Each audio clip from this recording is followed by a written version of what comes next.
and we will be in our new series throughout the entire fall. Everybody loves a good story. A good story can make us feel something. We identify with the characters, and we feel what they feel. We identify with the events in the story, and it's kind of like we're right there with them. It's a good story. Stories can help us understand abstract concepts, and they can teach us important lessons.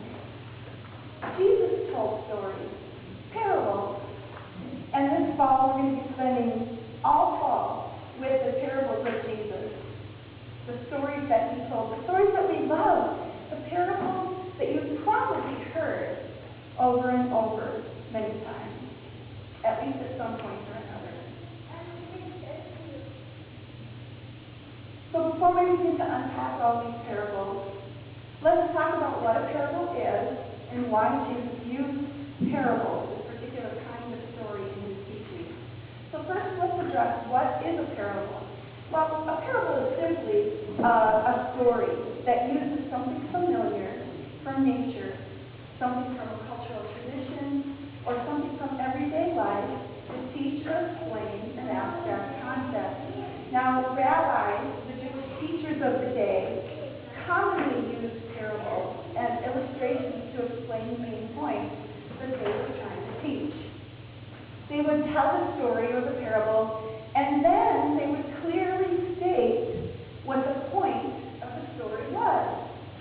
However, rabbis sometimes had some kind of secretive teaching that they thought were only appropriate for their most dedicated students, their brightest students. And they saved these parables where the point of the story was not clearly stated. They saved this for their private teaching sessions with these, their most dedicated disciples.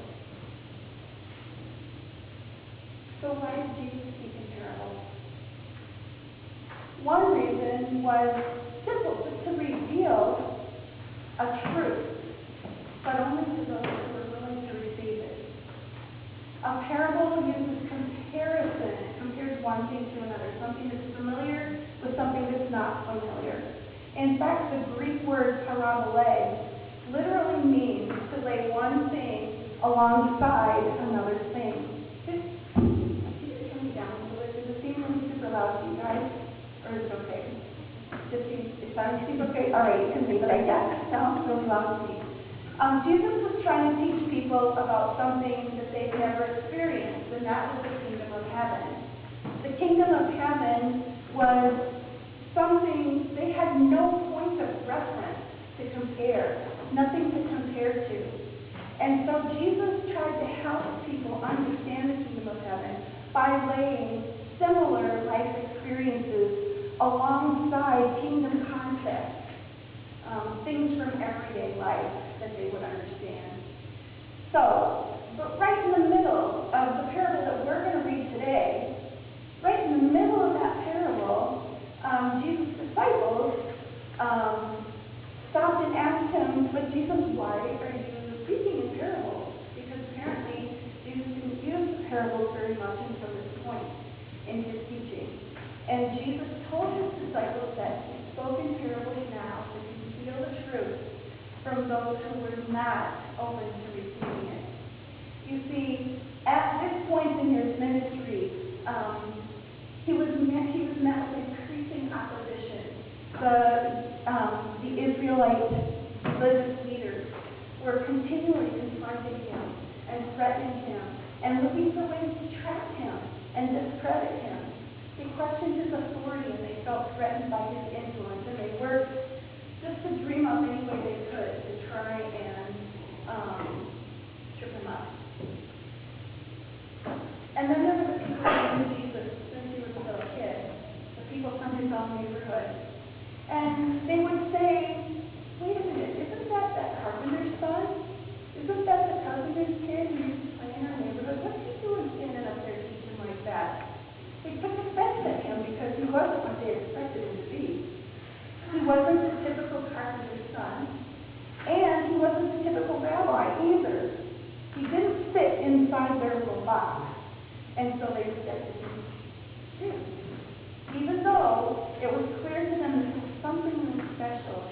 about this man. So, Jesus spoke in parables at this point to conceal the truth from those whose hearts were hardened. The parables were both an act of grace to those who had ears to hear, and a judgment against those who rejected Jesus and refused his message. Those who were hardened to his message only heard puzzling riddles.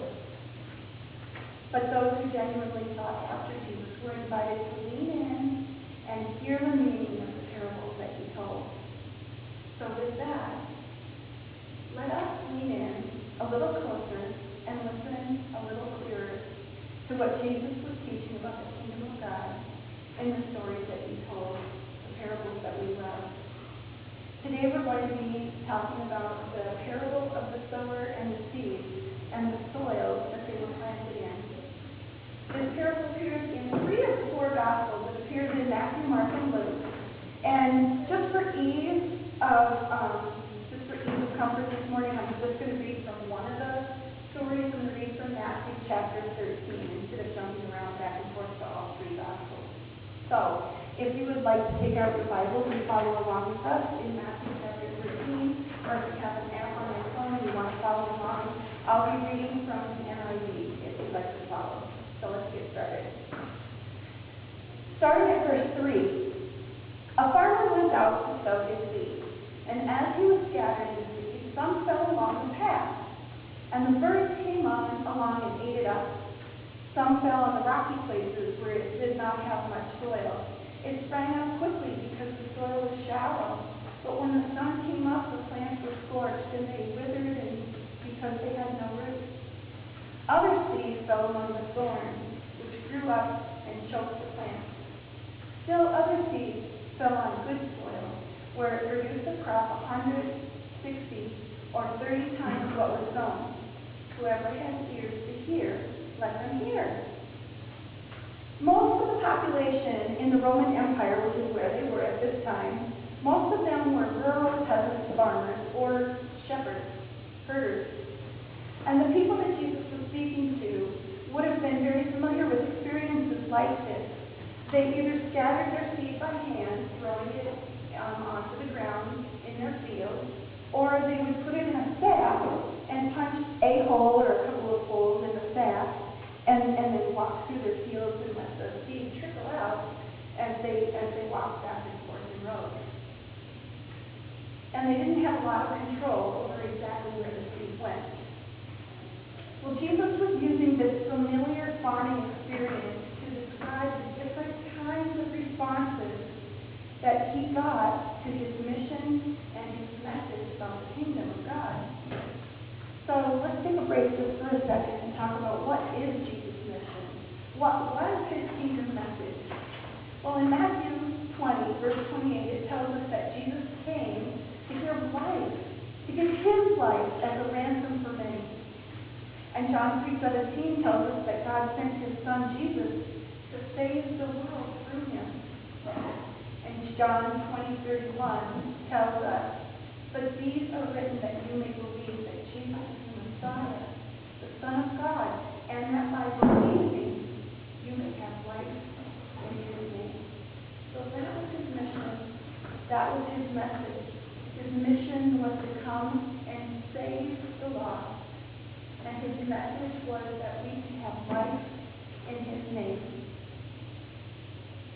Well, it's at this point that the disciples asked Jesus why he spoke to the people in parables. And it appears that this short story is all Jesus told the crowd. He only told the crowd this little piece of it. He didn't tell them the rest that we're gonna get to in a few minutes here. The crowd that was looking on, and the religious leaders that had to be among them were probably some of his critics and his doubters. And they must have been very puzzled about what was Jesus getting at with this story, because Jesus didn't explain himself. If we look at the same story in the book of Mark, we see just a little bit of extra information that Mark gives us. That when Jesus was alone with his disciples, he explained to them only why he spoke in parables, and he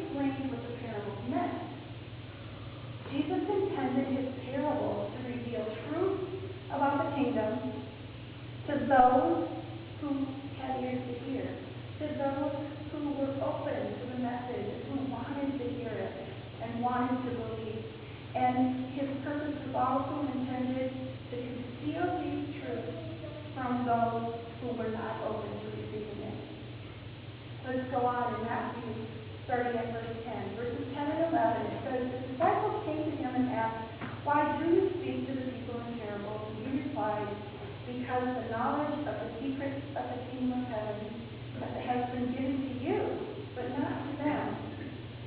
So to his followers, Jesus gave the knowledge of the mysteries of the kingdom. But he did not reveal these mysteries to those who rejected him. And verses 12 through 15, whoever has will be given more, and they will have an abundance. But whoever does not have, even what they have will be taken from them. This is why I speak to them in parables. Though seeing they do not see, though hearing they do not hear or understand. In them is fulfilled the prophecy of Isaiah. You will ever be hearing but never understanding. You will be ever seeing but never perceiving. For this people's heart has become callous. They hardly hear with their ears, and they have closed their eyes. Otherwise, they might see with their eyes, hear with their ears, understand with their hearts, and turn, and I will heal them. But there's hope here with that. Otherwise, if they had not hardened their hearts, if they had turned to God, they might see with their eyes, and hear with their ears, and understand with their hearts, and turn, and he would heal them. But because they had hardened their hearts to Jesus' message, not only would they no longer understand what he was talking about, but the very little bit of insight that they had already gained would be taken from them. It would be clouded and become unclear. This was to be a judgment against them for their refusal to accept his mission and his message. John 12:37 states that even after Jesus had performed so many signs in their presence, they still would not believe in him. And John 12:40 says that he, the Lord, blinded their eyes and hardened their hearts so that they could neither see with their eyes nor understand with their hearts, nor turn, and I would heal them.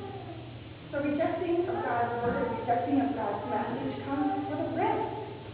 At some point, our hearts may become so hardened that they cannot or will not see or understand God's truth.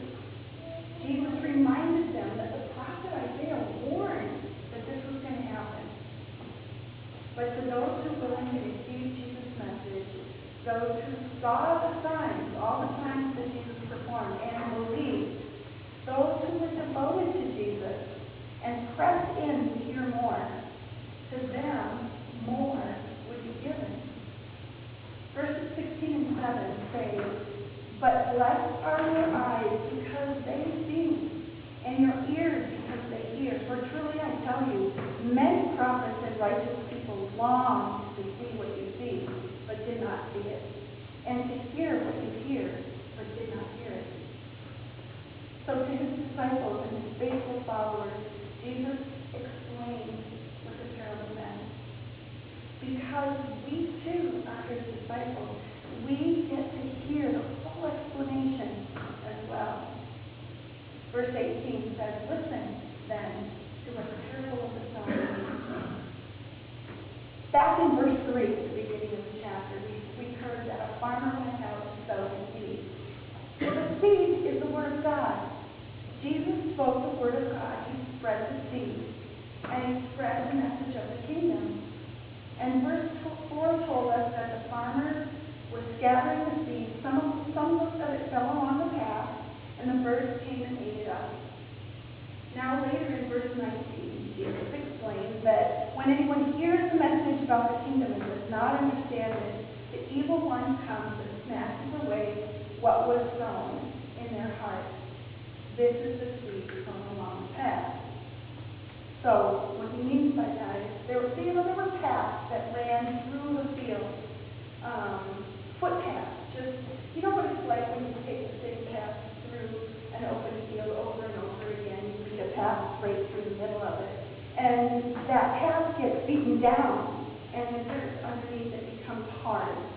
And the seed that would fall along those paths couldn't burrow down into that hard soil so was vulnerable, just laying on top of the path. Vulnerable, where it was easy for pickets for the birds to fly down and eat up. So, but when the seed falls on hardened hearts, like the hearts of the religious leaders and the Pharisees, it's the same way. It has no way to penetrate that hard surface. Satan easily prevents the message from taking root in your heart. Well, the cares of this world can beat on us. It's kind of like those feet beat on those paths. And it can weigh us down and make us hard. And sin can harden us as well.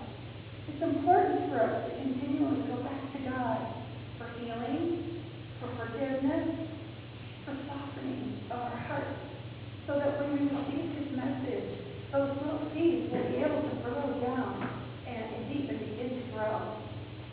We need to make sure that the soil in our hearts remains soft.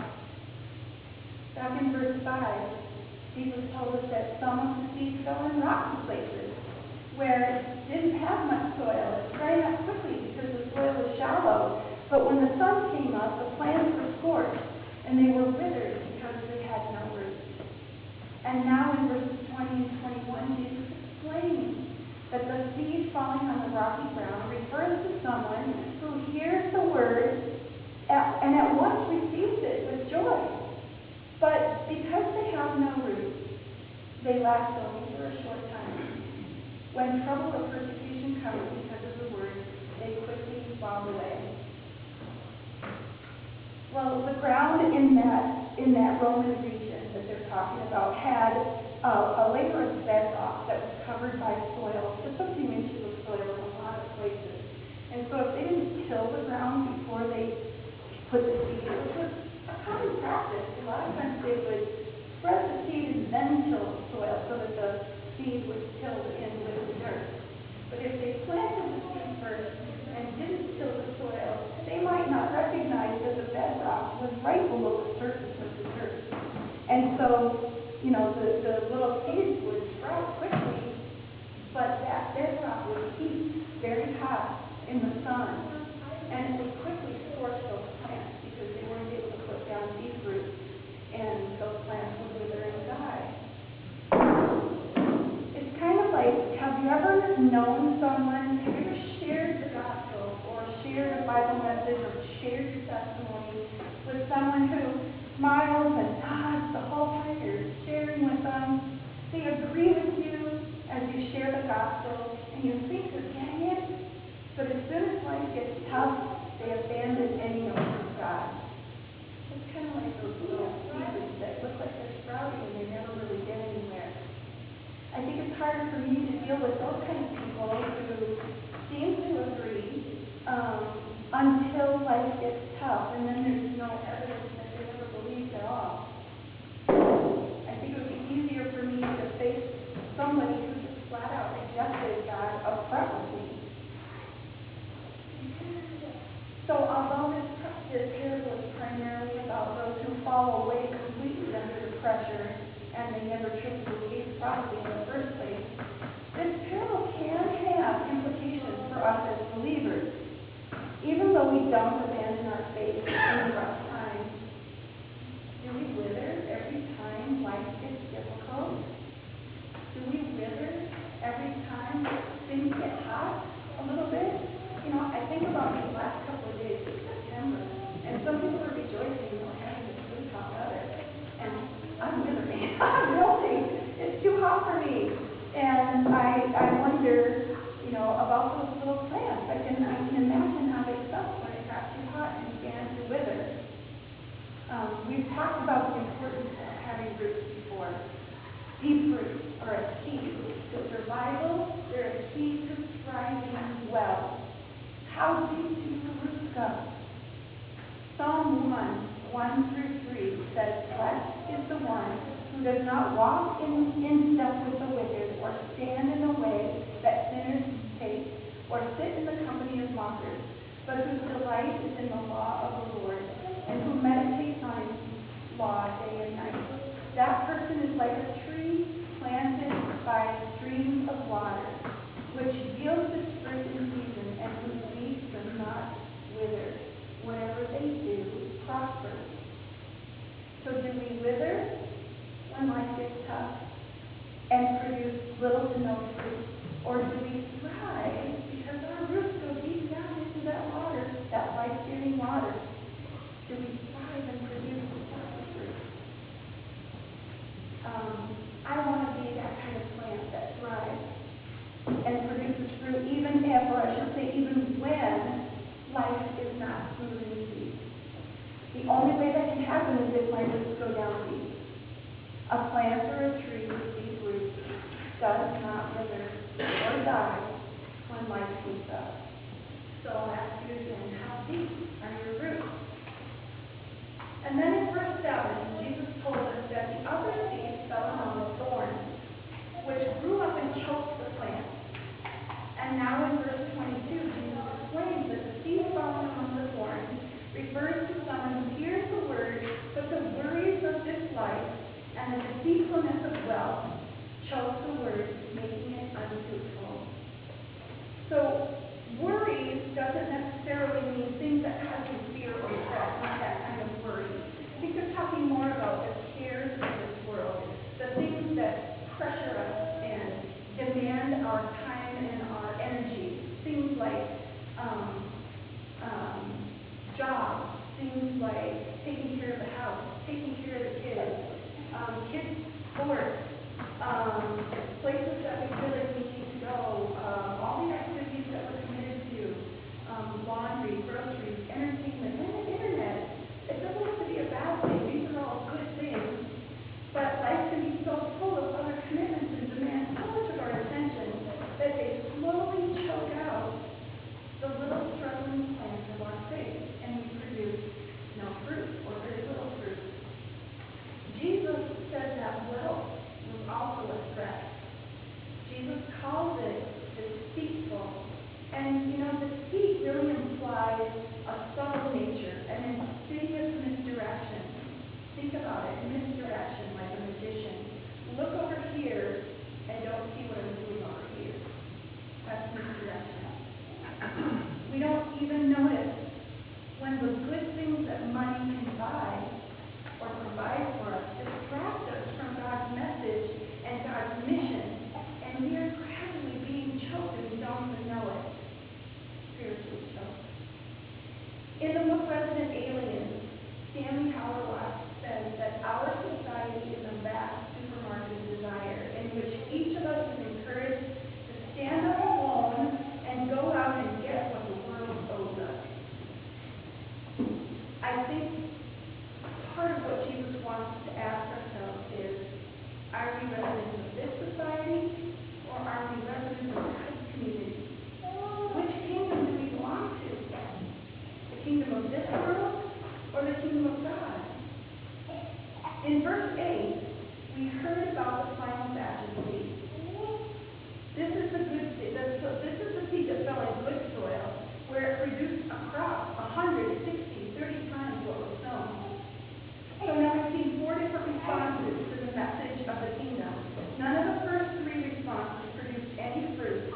Only the 4th response, the seed planted in the good soil, produced any fruit at all. Now in verse 23, Jesus explains that the seed falling on the good soil refers to someone who hears the word of God and understands it and accepts it. This is the one who produces the crop, yielding 100, 60, or 30 times what was sown. Someone who hears the word and understands it represents those who hear the message of salvation in Christ and believe. These are the genuine disciples. All of them produce a crop. Some kind of crop, fruit. Even if it's a little fruit or a lot of fruit, they produce fruit. And the amount of fruit varies, but they do all produce fruit. So the implicit question we must all ask ourselves is this: which kind of soil are we? What is the condition of our heart? The parable tells us the fate of those whose heart condition was not conducive to the growth of God's message. But this doesn't have to be our fate. That's the good news. This parable can be a warning to all of us to check the condition of our hearts and do something about it before it's too late. So I'll ask you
a little rose bush that's planted there.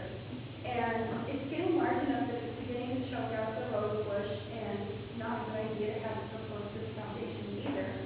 So for the last couple of years, I've been asking the garden association gardeners to dig this up and get it out of there. Well, instead they merely cut it off. They don't dig it up. They leave the roots, and guess what happens? Every spring it grows back again, and it's usually bigger the next year than it was the year before. And until they dig it up, it will continue to grow back and choke out that little rose bush. It's hard for us to let go of expectations and activities that crowd our lives out like that, so that we can devote more time and energy to the things of God. But until we dig them up and pull them out of our lives, they will continue to be a threat to our spiritual growth. Or is the soil in your heart fertile ground? How can you tell? How can you know if your heart is fertile ground? Well, the parable tells us that the seeds that landed in fertile ground produced a good crop. What is your life yielding? What crop is being produced? Is there any fruit growing in your life? Have you willingly received the message of salvation in Jesus? And are you actively following after Him? These things are evidence of a fertile heart. We all have the opportunity right now, even, to care for the soil in our hearts so that the message of God can grow and produce an abundant crop. I would like to ask you to take some time